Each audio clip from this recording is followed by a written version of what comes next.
So, good morning, everyone. This is Gerald Mark A. Ganya, and I am here to report the last part, the exercise. These exercise, well, I have two exercises, and these exercises are meant for us, future teachers. So, it's like an example or a guide. Okay. So first we have exercise 1A. Give non-example of each of the following rules of thumb in the construction of a true false test. Okay, so improve on the non-example for them to become good examples of test. Okay, so one, let us all avoid giving hints in the body of the question. Okay, so that the students will um, think more. Okay, so avoid using the words always or never and others such as adverbs, which tend to be always true or always false. Okay, third, avoid long sentences which tend to be true. Keep sentences short only. Okay, so that the kids or our future students won't get bored. Okay, avoid the systematic pattern of true and false statement. Okay, lastly is avoid ambiguous sentences which can be interpreted as true and at the same time false.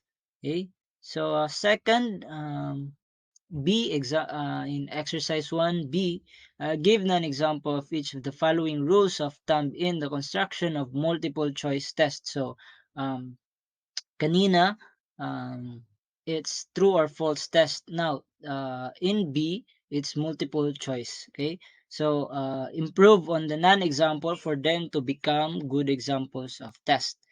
Okay, so number one, phrase the stem of, to allow for only one correct or best answer. Avoid giving away the answers in the stem. Okay, choose distracted appropriately. Fourth is choose distracted so that they are uh, all equally plausible and attractive. Phrase questions so that they will test higher order thinking skills. And the last is do not ask subjective questions or opinions for which there are no right or wrong answers. So the last one, I think that is, we need to always remember this so that in our future, when we teach our own students, we will, give them a proper test, okay, so that they will, test their higher order thinking skills like that.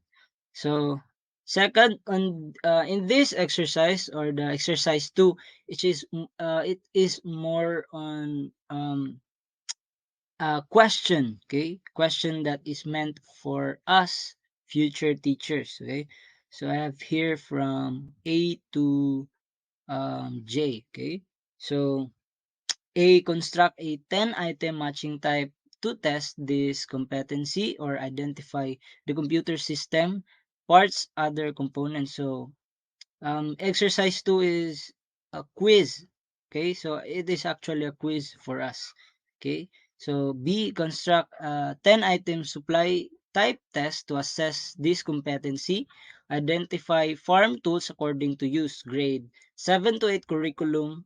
Guide agriculture fishery. C, justify each rule used in constructing an essay type of test. Okay, now D, construct a 10-item data sufficiency test. E, in a 100-item test, what type of objective test will you include? Okay, so in F, in the sample essay, plant photosynthesis given in this section, why would you give a 0 score to the student writing the essay? So um, in exercise 2, this is a question meant for us in our future teaching. Okay, so uh, this is all questions.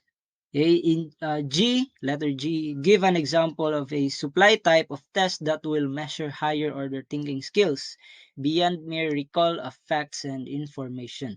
H, in what sense is a matching type of test a variation of multiple choice type of test. Okay. I, in what sense is a supply type of test considered a variant of multiple choice type of test? Okay. Hint, in supply type, the choices are not explicitly given.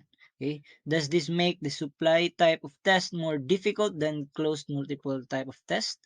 Okay, so ano, yun, that's the question.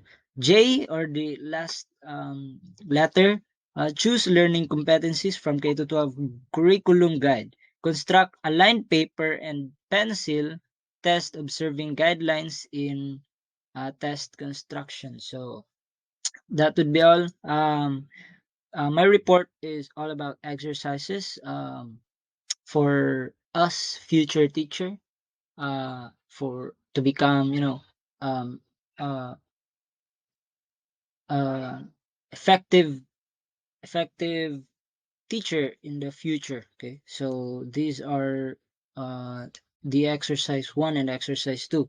So that would be all. I hope you guys learn something, and that would be all. Thank you.